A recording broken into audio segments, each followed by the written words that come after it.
जय श्री राम जय हनुमान संकट मोचन कृपाधान। जय श्री राम जय हनुमान संकट मोचन कृपाधान। जय श्री राम जय हनुमान संकट मोचन कृपाधान। ओम परमात्मने नमः। ओम श्री परमात्मने नमः। ओम श्री परमात्मने नमः।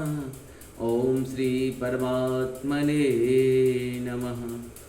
जय हिंद जय भारत में आप सबों का स्वागत है। मैं रामनीश श्री रामचरितमानस के अयोध्या कांड के दोहा 37, 38 और 39 को आज हम लोग पूर्ण करेंगे। और आप लोगों से निवेदन है चैनल को सब्सक्राइब करें, लाइक करें, शेयर करें। साथ साथ सत्य सनातन की जय हो के लिए हमेशा तन मन धन से खड़े रहें, क्योंकि प्रभु ने हमारे ऊपर बहुत बड़ी कृपा की है मानव जाति के उत्थान के लिए सत्य सनातन के साथ खड़े होने का। क्योंकि मानव का जो काम है वही सत्य सनातन का काम है। जो सत्य है वही सनातन है, और जो मानवता है वही तो सत्य है। मानव ही सत्य है और सनातन ही सत्य है। यानी हम लोग सत्य के साथ हमेशा खड़े रहें, सनातन के साथ खड़े रहें। सनातन के साथ है, सत्य के साथ है, सत्य के साथ है, सनातन के साथ है। ये एक दूसरे के विपरीतार्थक शब्द है। दोनों का अर्थ एक है, दोनों का विचार एक है, दोनों का कार्य की पद्धति एक है। इसीलिए इस पद्धति को हम लोग अपनाते रहे। भगवान का दिया हुआ जीवन जो है जब तक रहे तब तक प्रभु के चरण में, प्रभु के काम में, प्रभु के नाम में, प्रभु के धाम में हमेशा प्रयास करें कि वहाँ पे जाएं, ज़्यादा से ज़्यादा प्रभु का धाम का दर्शन करें, प्रभु का नाम ज़्यादा से ज़्यादा लें, इस पर भी ध्यान दें, इस पर भी काम करें। और नाम भी लें, काम भी करें, प्रभु के लिए कुछ काम भी करते रहें। 3 चीज़ हम लोग हमेशा करते रहें, नाम, काम और धाम। नाम प्रभु का जपता रहना है, काम जो भी काम करे प्रभु का अर्पण करते चलाएं, और धाम वो कि जहाँ जहाँ प्रभु का स्थान है उस स्थान का हम लोग कहीं न कहीं विजिट करें, उसका दर्शन करें। यही हम लोग का पुण्य है। पृथ्वी पर आने का यही एक पुण्य है, और कोई पुण्य नहीं है। और भगवान की माया नगरी में उस सब को समर्पित करके फिर एक दिन तो जाना पड़ता है सबको। हम रहें या ना रहें, भारत तो रहना चाहिए। हम रहें या ना रहें, भारत तो रहना चाहिए। हम रहें या ना रहें, भारत तो रहना चाहिए। भारत क्या है? भारत सत्य है। सत्य कभी अंत नहीं होता है, सत्य अजन्मा होता है। हमेशा आप देखते होंगे सत्य को नष्ट करने के लिए पूरी सृष्टि में हमेशा बहुत सारे योग होते रहे हैं, लेकिन सत्य नष्ट नहीं हुआ है। हमारे यहाँ समुद्र मंथन की कहानी भी जानते हैं, राजा हरिश्चंद्र की भी कहानी है, राम की भी कहानी है और कृष्ण की ही कहानी है। जितने भी देवता और भी बहुत सारे मनुष्य के रूप में देवता का अंश पृथ्वी पे आते रहता है, और सत्य सनातन की स्थापना, सत्य सनातन का झंडा को पुनः स्थापित करके चला जाता है। उसका नाम कुछ भी हो सकता है, लेकिन काम सबका एक है, सत्य की स्थापना करना, सत्य की स्थापना करना, सत्य की स्थापना करना। हम लोग शुरू करते हैं अयोध्या श्री रामचरितमानस के अयोध्या कांड की 37 दोहा को। द्वार भीर सेवक सचिव कहे उदित रवि देखी, चागहु अनुजन अवधपति कारण कवनु विशेषी। मंगल भवन मंगलहारी द्रवहु सुदशरथ अजिरे बिहारी। राजद्वार पर मंत्रियों और सेवकों की भीड़ लगी है। वे सब सूर्य को उदय हुआ देखकर कहते हैं कि ऐसा कौन सा विशेष कारण है कि अवधपति दशरथ जी अभी तक नहीं जागे। पिछले पहर भोप नीति जागा, हमहीं बर अचरज लागा। अचरज लागा जाहु सुमंत जगाबहु जाई, कि जय काज रजायुष पाही। राजा नित्य ही रात के पिछले पहर जाग जाया करते थे, किंतु आज हमें बड़ा आश्चर्य हो रहा है। हे सुमंत जाओ, जाकर राजा को जगाओ, उनकी आज्ञा पाकर हम सब काम करें। गए सुमंत्र तब राहुल माही, देख भयानक जात डराही। धाय खाए जन जायन हेरा, मानहु विपति विषाद बसेरा। तब सुमंत रावले महाराज महल में गए, पर महल को भयानक देखकर वे जाते हुए डर रहे हैं। ऐसा लगता है मानो दौड़ कर काट खाएगा। उसकी ओर देखा तो नहीं, देखा भी नहीं जाता, मानो विपत्ति और विषाद ने वहाँ डेरा डाल रखा हो। पूछे कौन उतरु देव, गए जेहि भवन भूप के कही, कही जय जीव बैठ सिरुनाई। देख भूप गति गयहूँ सुखाई। पूछने पर कोई जवाब नहीं देता, वे उस महल में गए जहाँ राजा और कैकेयी थे। जय जीव कहकर सिर नवाकर वंदना करके बैठे, और राजा की दशा देखकर तो वे सूख ही गए। सोच विकल विवरण मही परहूँ, मानहु कमल मूल परिहरहूँ। सचिव सबित सकहि नहीं पूछी, बोले अशुभ भरे शुभ छूछी। देखा कि राजा सोच में व्याकुल हैं, चेहरे का रंग उड़ गया है, जमीन पर ऐसे पड़े हैं मानो कमल जर छोड़कर, जर से उखड़ कर मुरझाया पड़ा हो। मंत्री मारे डर के कुछ पूछ नहीं सकते, तब अशुभ से भरी हुई और अशुभ से विहीन के कहीं बोली। परी न राजहि निंद निशी, हे तु जान जगदीशु। राम राम रटि भोर किए, कहे न मरम महेशु।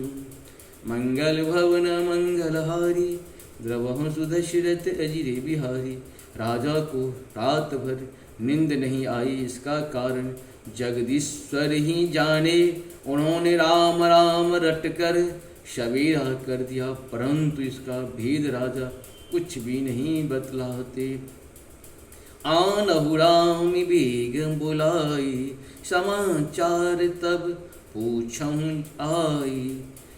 चलहूँ सुमंद्र राय रुख जानी, लखी गुचाले कि नहीं कछुरानी। तब जल्दी राम को बुला लाओ, तब आकर समाचार पूछना। राजा का रुख जानकर सुमंद्र जी चले, समझ गए कि रानी ने कुछ कुचाल की है। सोचे विकल मग परए न पाओ, राम ही बोले कहे के राओ। और धरि धीरज गयहूँ दूरा दुआई, पूछई सकल देखे मुनि मारे।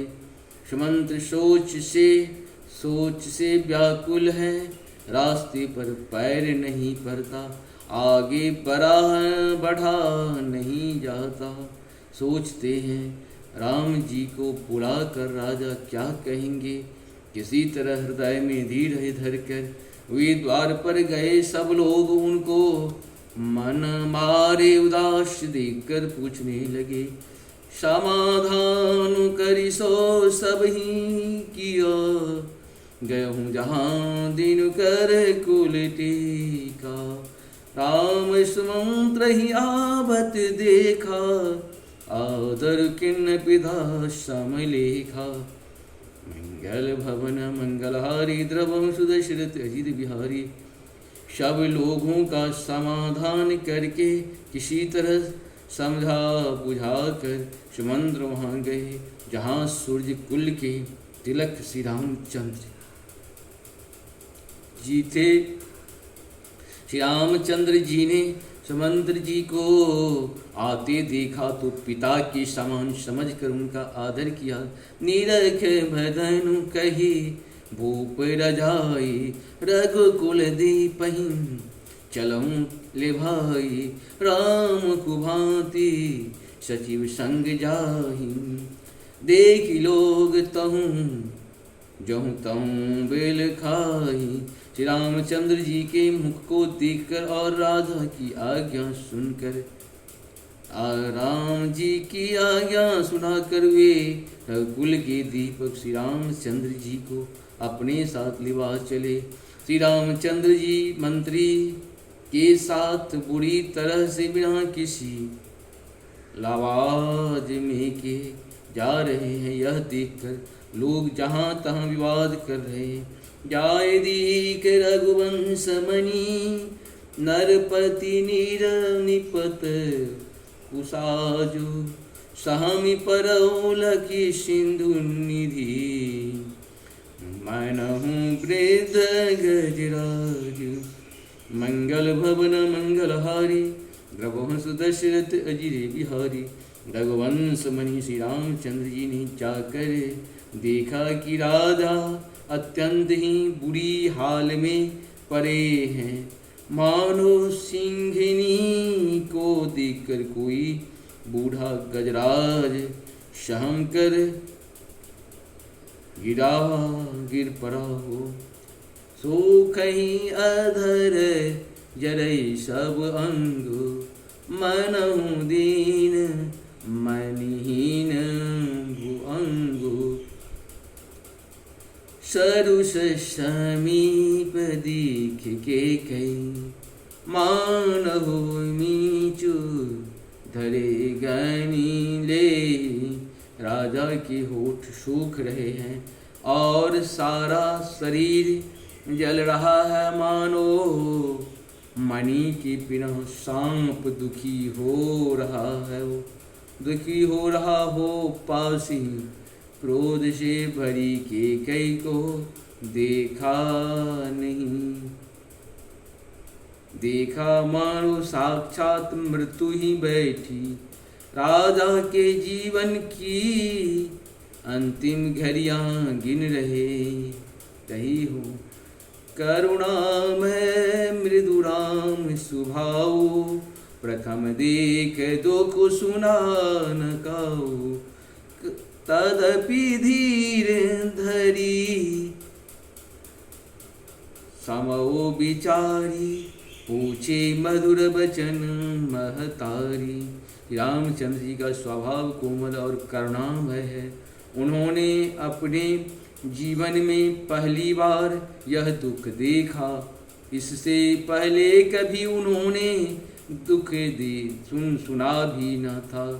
तो भी समय का विचार करके हृदय में धीरज धरकर उन्होंने मीठे बचनों से माता के कैसे पूछा। मोहि कहूँ मातु तात दुख कारण। करहि जतन जेहि होय निवारण। सुनहु राम सब कारण एहु।